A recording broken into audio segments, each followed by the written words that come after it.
Hello, ladies and gentlemen. My name is Sean Andrew, back again with another review. Today we're going to be talking about Pretty Little Liars. This is Season 2, Episode 14, Through Many Dangers, Toils and Snares. The show picks up about a month later. The girls are stuck doing community service for tampering with evidence. At least that's what they got charged with because of Spencer's mom being able to help out. But tensions are starting to build between the girls as Emily wants to make a deal with A. Spencer quickly shoots down that thought and a little wrestling match happens between them two. This all happens as the cop who's dating Jenna is watching from a distance. They then cut to Hanna and her mom talking in the kitchen. The mom wants Hanna to be a bit more civil with Emily. Comes to find out that if Emily had moved to Texas, the plea deal would have fell through. Hanna manages to change the subject and bring up her father. Turns out the stunt she pulled was only a temporary one, as he and the woman ended up going to Baltimore to get married anyway. Then you can feel this slight cold air come into the room as Emily walks in. Hanna does a quick look and then leave. Emily informs the mother that due to what happened with her and Spencer, they now got an extra 2 weeks of community service. The mother voices her concern about the girls and how they just been acting. Emily doesn't believe the girls want to make any real amends, and just as that happens, a fax then comes through. Then we go to Aria and her brother walking down the street. He's talking about his new therapist, which I am personally very grateful for because he has issues and he definitely needs to get those fixed.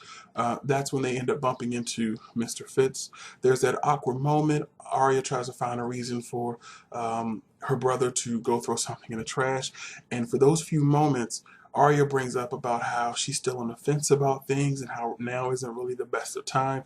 Mostly talking about her mother thinking that it was Spencer that he was seeing, and plus with the police charges, which is, I mean, that's pretty understandable. That's a lot for one person to try to take in and deal with.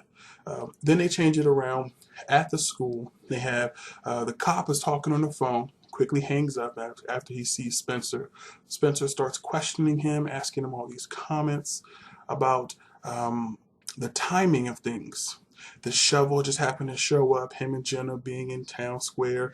She even brings up about him, Jason, Jenna, and Ian kind of being in the same club. Again, if you reference back to earlier in the season, he handles her pretty well. I give him a lot of credit because he didn't slip on any of his words, and he made a good comment when he made an exit. He started talking about how maybe some of these people who were around and no longer are around are because they're getting tired of you and your little friends.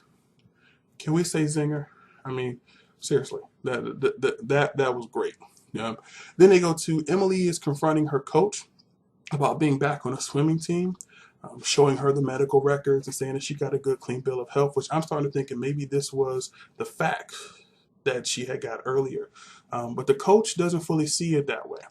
Emily is technically still doing community service, especially since her issue with Spencer adding on the additional weeks. And the coach believes it would be a bad message to be sending to the kids that even though this person is great at being a swimming team or being on a swimming team and that we can actually use her, unfortunately, you were just dealing with police charges of, to everybody else's knowledge, possible murder, but overall charge of tampering with evidence. Plus, you're now doing community service.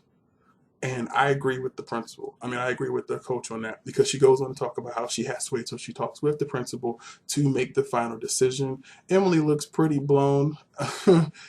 I honestly don't know what she was thinking. Then it goes to Spencer going into class. She's giving Mrs. Montgomery some extra credit work. And Mrs. Montgomery kind of gives her the cold shoulder. She is not really feeling looking at Spencer right now. Still thinking that, of course, she and Mr. Fitz are having something going on.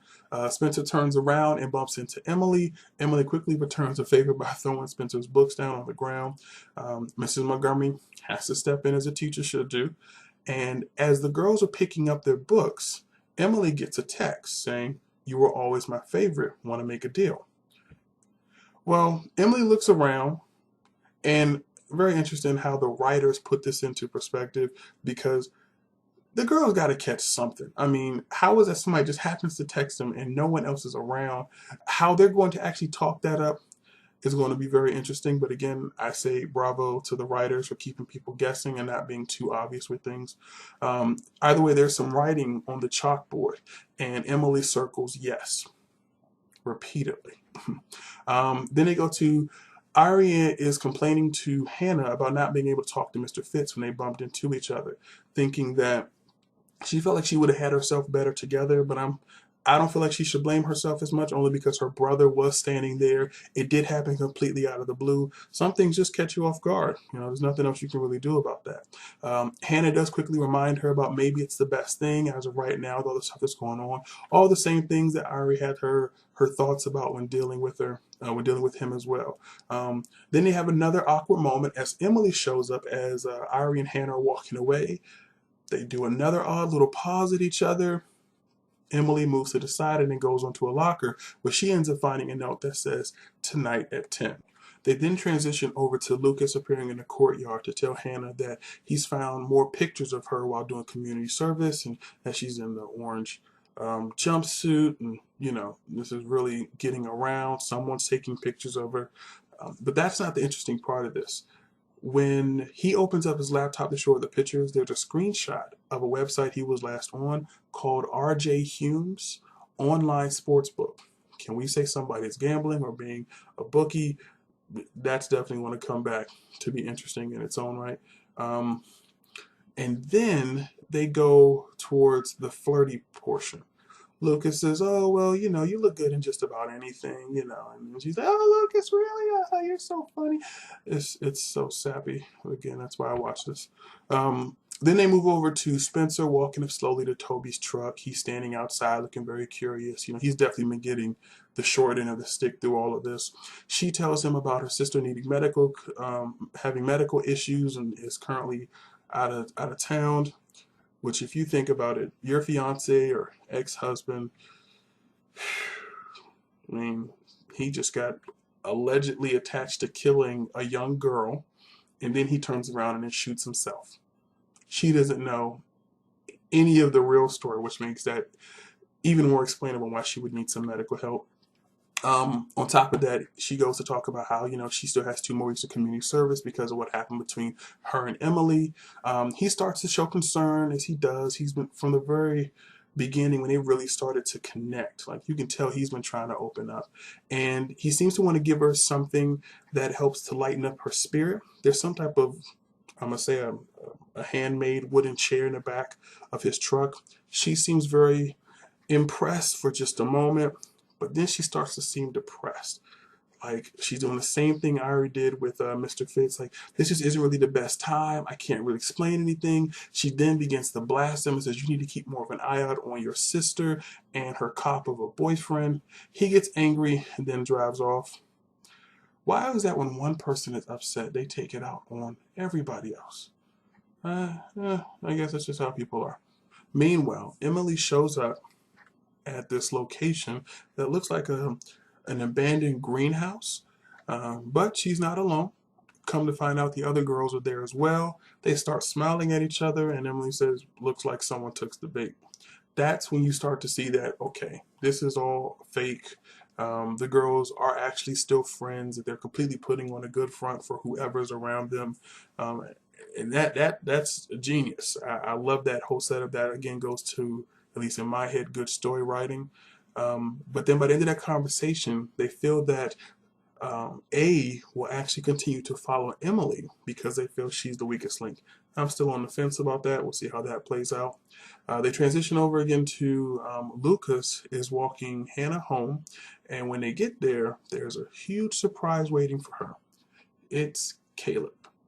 And a nice long kiss happens. And boy, Lucas just has this look on his face thinking, I screwed up. I should have let this guy stay wherever he was. And I would agree. That's partially what he gets. And that's how I'm just going to put it. Now, back at school, Toby tries to get Emily to tell her what's going on with Spencer, but Emily won't really budge on the issue. And you can't really be too surprised now how everything turned out.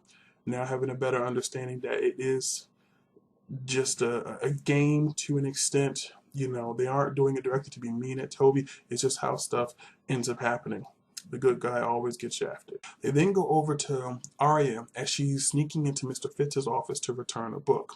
And out of the blue, Jackie comes out, and they're going back and forth, exchanging a few heated words, and that's when Mr. Fitz walks in. As they come back from the commercial break, Aria's explaining to Mr. Fitz on why she had to break up with him was because practically Jackie was blackmailing them. So Mr. Fitz decided that, he loves her and he's going to try to make this right. So he decides maybe we should go tell your parents. Crazy move, but brave for what it's worth. Then they have Lucas and Caleb having a quick conversation about Caleb's future. Lucas obviously has feelings for Hanna. Everybody knows that. But Caleb still has this kind of, I don't know what I'm going to do in my future. Yes, I want to be with Hanna, but I'm not really sure how she actually fits in my future as well. Lucas definitely is not having that. And they kind of end that off. Next thing you know, the girls all meet up and cause this huge argument after it looks like a swim meet that had happened. And just like clockwork, after they're finished arguing, everybody watches. A then contacts Emily saying, "See you tonight, BFF." They then go back over, and now they have Mr. Fitz and Aria sitting down with her parents, and he, through hesitated breath, states, "I love her. I've been seeing your daughter." The parents look completely shocked, which, of course, that's what you would think. Aria, though, stands up and goes next to him, and the parents just seem even more like, you don't know what's going on. This can't be really happening. She says, "I love him too." Of course, the parents are completely upset. But the biggest shocker in this case was the brother comes downstairs, and as he overhears the whole conversation, he decides to punch Mr. Fitz in the face. That part I thought was incredible. Then they have a little bit later on, the parents are talking and drinking about the whole situation. Aria shows up, adding her few little comments about, it's been tough for her to figure this out. Don't feel like you can do it overnight. The parents quickly brush her off to the side. She then tries to sneak out of the house, bumps into her brother, and he gives her an alternative route. They have a quick little conversation about Mr. Fitz and how, he's actually sorry for punching him, but figure it's better that he did it instead of the father did. Which, again, whoever this guy's therapist is, they need to keep him around. Meanwhile, back in Mr. Fitz's office, Jackie shows up, figures out that Mr. Fitz told the parents, and he makes it very clear that he wants nothing to do with her at all, and that she will not do anything to hurt Aria, which definitely you can see her coming back. Then you have Emily is now making her way to the spot. The rest of the girls are all getting blocked. Because you got Toby who's confronting Spencer about not only leaving, but as well as the night they found a shovel. Then you have Hannah's mom stopping her about her father coming over, and then her father explains how his new wife and the girl Kate, who's the wife's daughter, are moving back to Rosewood. But that's not the biggest hit to Hanna. The biggest hit, at least that I figure, is when the mother asks that you're doing this to be closer to Hanna, right? And the father can't really answer. Now, when it's all said and done, Emily makes it to the spot in some old greenhouse. Interesting enough. She gets a text from Spencer saying not to go in, but it's too late. She turns around. There's a person standing there in a black hoodie, and as she's holding a box and talking about you want secrets and you feel that I have something, she opens the box. There's nothing inside. The figure and Emily begin to wrestle around on the floor. All the other girls show up. A chase ensues that leads outside into the woods, and that's where they end up losing the person. But just when all is lost, they realize that they have a cell phone that's on the ground that's not any of theirs. Through the closing credits, they then show the figure in the black hoodie makes its way to a car, realizing that the phone is gone. Now, when they bash in the side of the car and then break in the rearview mirror, this clearly tells me, I bet you it's the cop. I bet you it's the cop. Because I don't think Jenna, if she really is blind, was running through and was that strong enough to break all that stuff. That has been my review of Pretty Little Liars, Season 2, Episode 14, Through Many Dangers, Toils and Snares. I'm Sean Andrew with the TV Review Show. Let's see how long you can keep a secret. See ya.